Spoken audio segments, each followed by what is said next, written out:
అందమైన బాల్యం ఒకప్పుడు పనులకు పరిమితమయ్యేది. పుస్తకం పట్టాల్సిన చిట్టి చేతులు పనిముట్లు పట్టి రాటు తీరేవి. కొంతమంది స్తోమత లేక చదువును మధ్యలోనే మార్పించేవారు. కొంతమంది అయితే భారమైన ఫీజులు చెల్లిస్తూ అష్టకష్టాలు పడి చదువులు చదివించేవారు. కానీ ప్రభుత్వ పాఠశాల పనితీరుని జగన్మోహన్ రెడ్డి గారు సీఎం అయిన తర్వాత మనబడి, నాడు నేడు అనేటటువంటి పథకాల ద్వారా ప్రభుత్వ పాఠశాలను అభివృద్ధి పరచడమే కాకుండా చదువుకునే పిల్లల తల్లిదండ్రులకు 14,000 రూపాయలు ప్రతి సంవత్సరం ఇచ్చి చేదోడు వదోడుగా ఉండి వాళ్ళ చదువులకు కావలసిన కొంత ఖర్చును భరించి ప్రోత్సహించారు మన జగన్మోహన్ రెడ్డి గారు. ఈ పథకం ద్వారా భారతదేశంలోనే మిగతా అన్ని రాష్ట్రాలకు కూడా ఆదర్శంగా నిలుస్తూ మన పిల్లలు గవర్నమెంట్ స్కూల్కి వెళ్ళి చదువుకునే అవకాశాన్ని కల్పించారు జగన్మోహన్ రెడ్డి గారు. సంవత్సరానికి 15,000 రూపాయలు అమ్మఒడి అనేటటువంటి పథకం ద్వారా తల్లుల ఖాతాల్లో వేస్తూనే దాంట్లో 1,000 రూపాయలు స్కూల్ యొక్క ఇన్ఫ్రాస్ట్రక్చర్ డెవలప్ చేసుకోవడానికి, సదుపాయాలు కల్పించుకోవడానికి తల్లుల ద్వారానే వాళ్ళకి సహాయంగా స్కూల్కి ఇచ్చే కార్యక్రమాన్ని కూడా జగన్మోహన్ రెడ్డి గారు చేపట్టారు. అది వాళ్ళందరూ కూడా ఎంతో ఆదర్శంగా నిలిచారు ఆ 1,000 రూపాయలు ఇస్తూ. అదేవిధంగా ఈ అమ్మఒడి అనే పథకం 44 లక్షల మంది పిల్లల తల్లిదండ్రులకు వస్తుంది.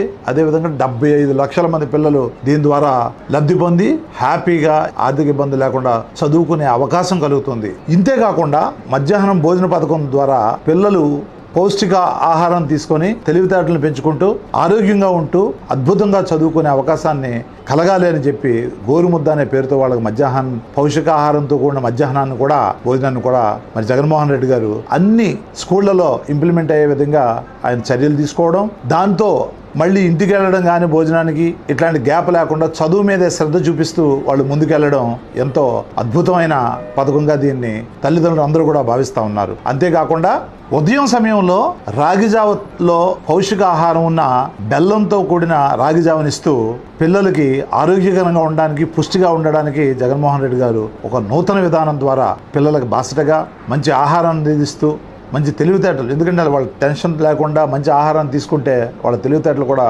పెరుగుతాయి కాబట్టి, చదువు మీద శ్రద్ధ చూపించగలరు కాబట్టి దాన్ని కూడా ప్రోత్సహించడం జగన్మోహన్ రెడ్డి గారు మాత్రమే చెల్లింది. ఇవన్నీ కూడా ఇతర రాష్ట్రాలకు కూడా ఆదర్శంగా నిలుస్తున్నాయని చెప్పక తప్పదు. వీటితో పాటుగా గుడ్డు ఫలవంతమైన ఆహారం కాబట్టి పిల్లలకి ఇచ్చి దాన్ని కూడా ప్రోత్సహిస్తూ, ఇంట్లో మనం తింటామో తినమో తెలియదు. నిజానికి నేను చదువుకునేటప్పుడు అసలు గుడ్డు తినడానికి ఏది పండగైనా పబ్బమైనా రావాలి, కానీ ఈరోజు ప్రతి చదువుకునే పిల్లలు కూడా గుడ్డుని తీసుకొని వాళ్ళు పౌష్టికంగా వాళ్ళు తయారవుతున్నారంటే అది కేవలం జగన్మోహన్ రెడ్డి గారి యొక్క ఆలోచన, ఆచరణ మాత్రమే అని చెప్పేసి చెప్పక తప్పదు. పౌష్టికాహారం లోపం వల్ల ప్రతి సంవత్సరం కూడా 35 లక్షల మంది పిల్లలు ఇబ్బంది పడతా ఉన్నారు. అదేవిధంగా 50% గర్భిణీ స్త్రీలు అనీమియా అనేటటువంటి రోగంతో బాధపడతా ఉన్నారు. ఈ పౌష్టికాహారం ఇవ్వడం వల్ల వాళ్ళందరూ కూడా ఆరోగ్యవంతంగా, ఆహ్లాదంగా వాళ్ళు చదువుకునే అవకాశం ఉంటుంది. కాబట్టి జగన్మోహన్ రెడ్డి గారు దూరదృష్టితో భవిష్యత్తును దృష్టిలో పెట్టుకొని చదువు మాత్రమే భవిష్యత్తునిస్తుంది పిల్లలకు, పిల్లల తల్లిదండ్రులకు అని గుర్తెరిగి భవిష్యత్తు గురించి ఆలోచించిన ఏకైక సీఎం జగన్మోహన్ రెడ్డి గారు పౌష్టికాహారాన్ని ఇస్తూ